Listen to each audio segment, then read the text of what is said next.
Hello, this is another one of the series of videos I'm making on literacy and culture, this one dealing with proto writing.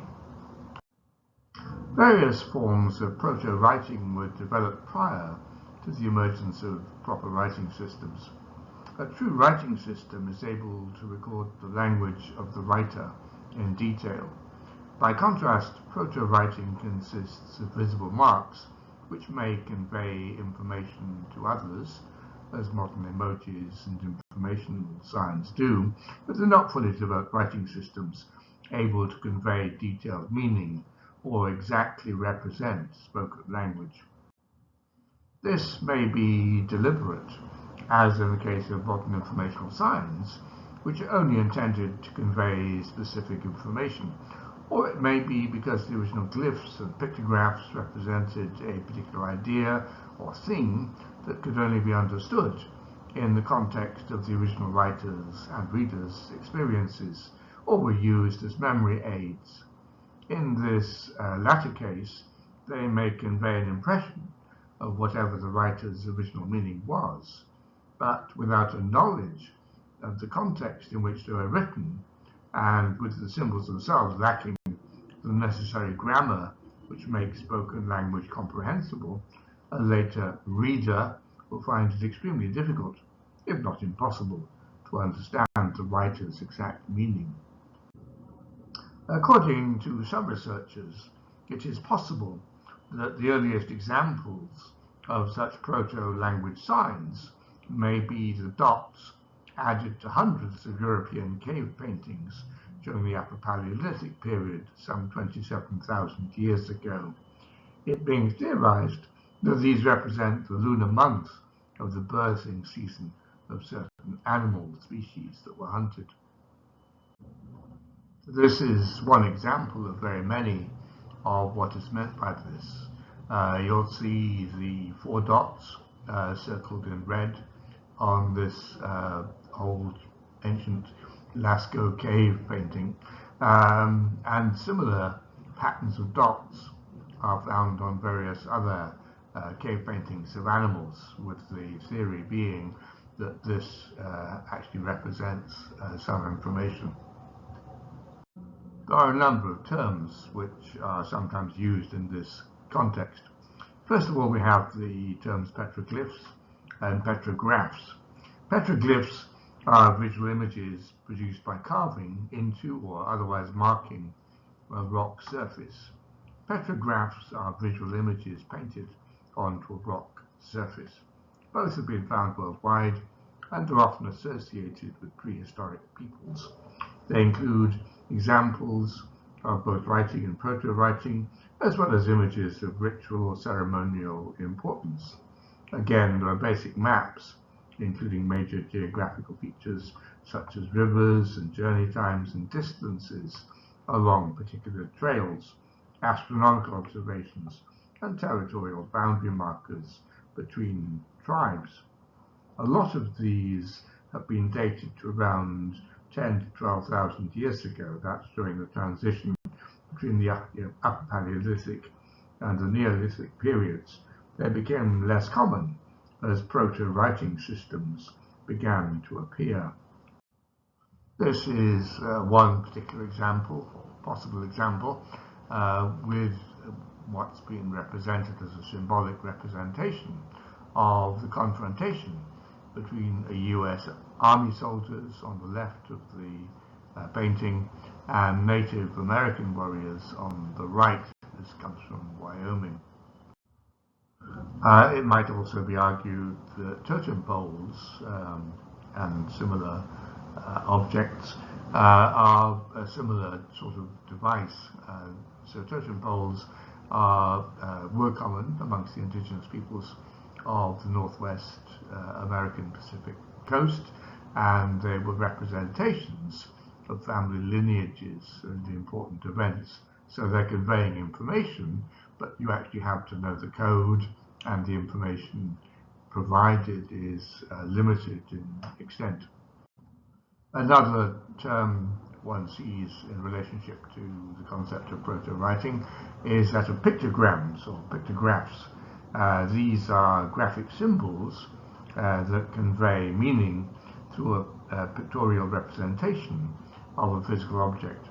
They're found in both early forms of writing, such as ancient Sumerian, Egyptian, and Chinese, proto writing in general, modern informational signs, and computer icons such as emojis. Pictographs remain common in the modern world, as for example with safety signs such as these from British Rail. This is a far more ancient pictograph from early Sumerian civilization, so it's a good example of proto-writing which leads on to an actual form of writing. Across the world, there are a large number of ancient markings which have so far been undeciphered, which may or may not be parts of actual writing systems. Wikipedia, for example, lists over 50 covering all world regions. In all cases, the markings do not provide enough clues to make decipherment possible, and in many cases researchers are not able to determine which spoken language, if any, is being represented. In this context, the two which are of most interest to people are probably the Indus Valley script and the Andean Quipu system.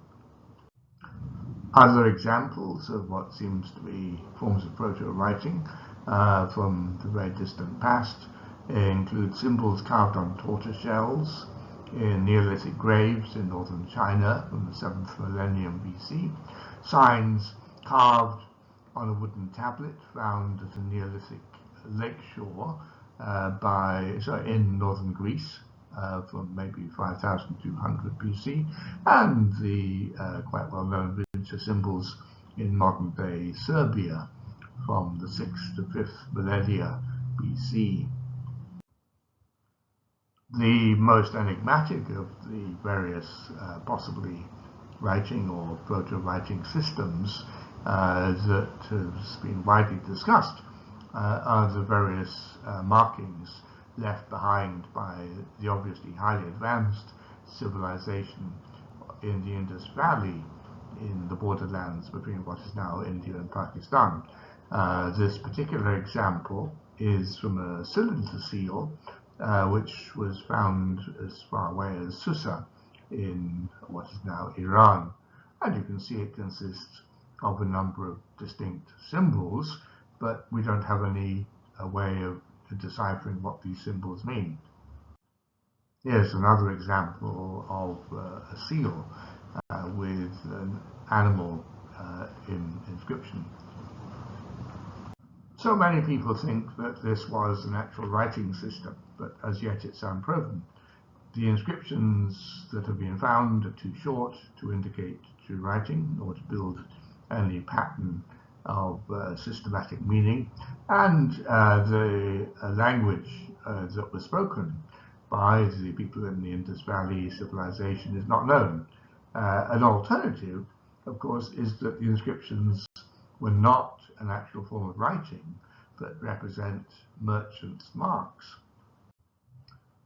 We certainly know that there are many examples from later history and various parts of the world of merchants' marks, which were inscribed on containers of goods to indicate where they came from or which merchant was involved. These are some medieval marks from merchants from the city of Norwich in England.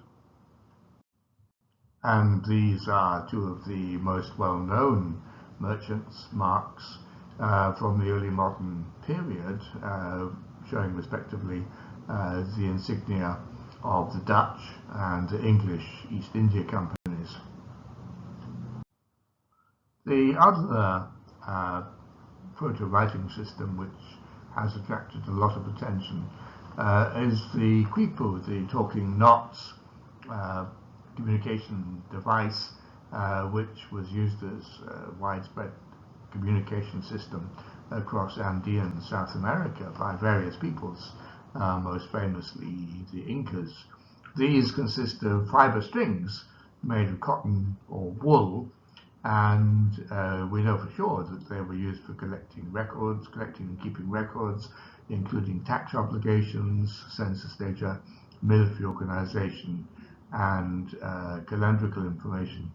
An individual people could have as many as hundreds or even thousands of color-coded chords, but most were far smaller.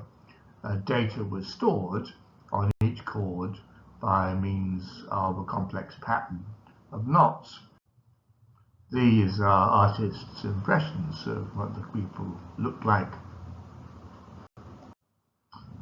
People were in use by at least the first millennium AD, but it's possible that they had been developed much earlier.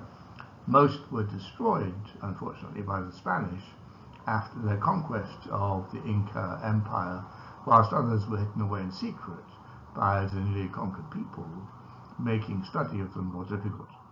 The Spanish edict of 1583 banned all peoples and ordered their burning, as they were used to record offerings to non-Christian gods, and were thus seen as idolatrous objects by the Spanish, and an obstacle to conversion to Christianity.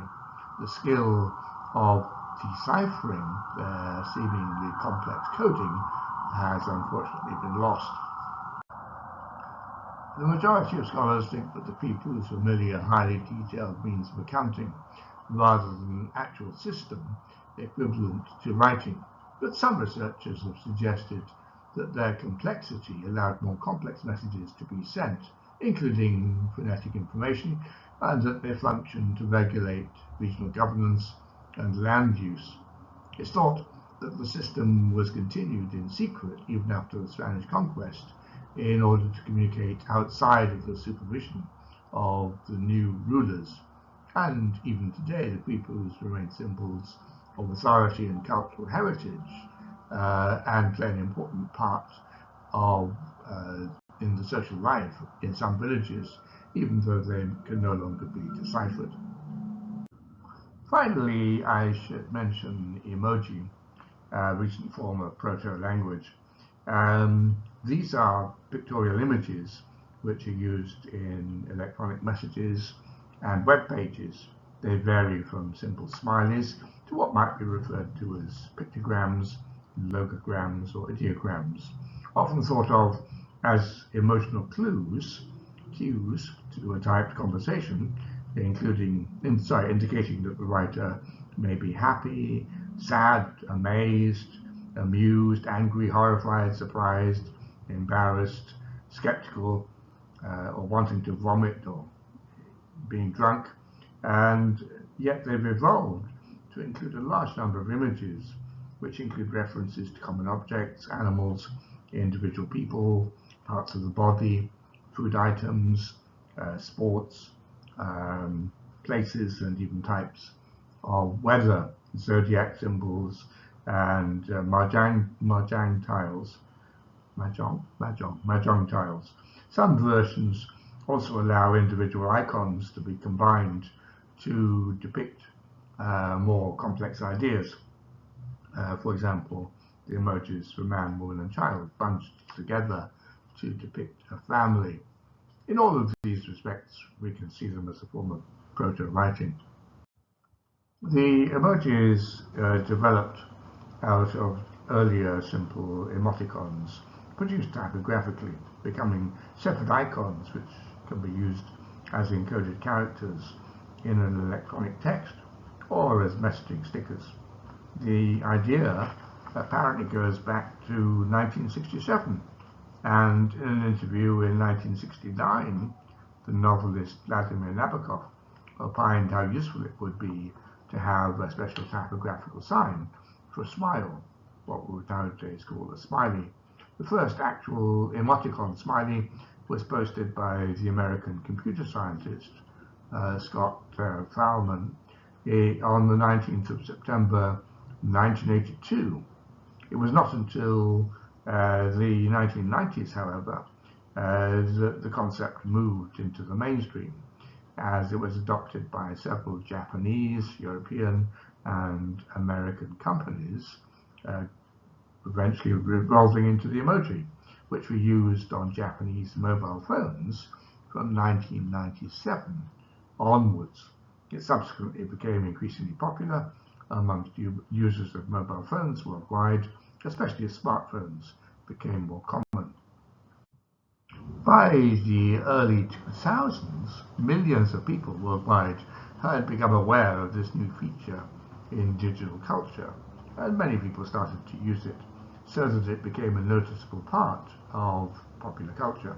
Both Google and Apple introduced emojis into their systems in 2008, and in 2010, emojis were finally incorporated into the Unicode for representing text symbols, and after subsequent updates, the Unicode listed 2,666 emoji symbols by July 2017.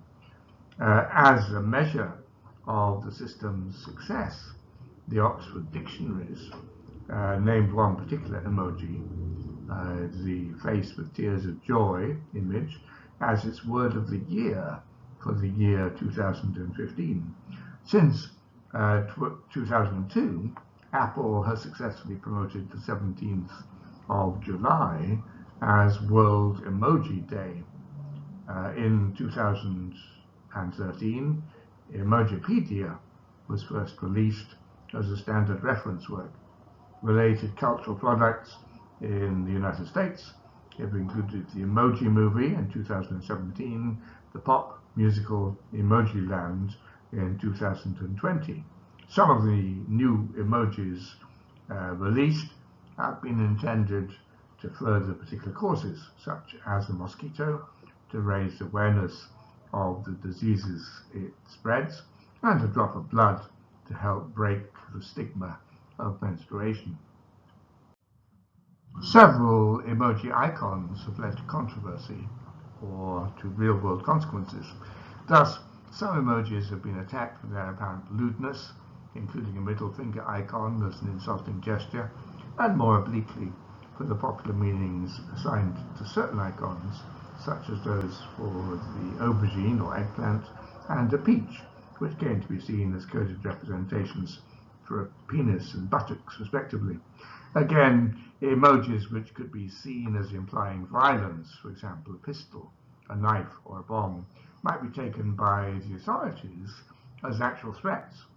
In a recent Canadian court decision, where it's reported in 2023, a judge ruled that a thumbs up emoji could be understood as a contractual obligation.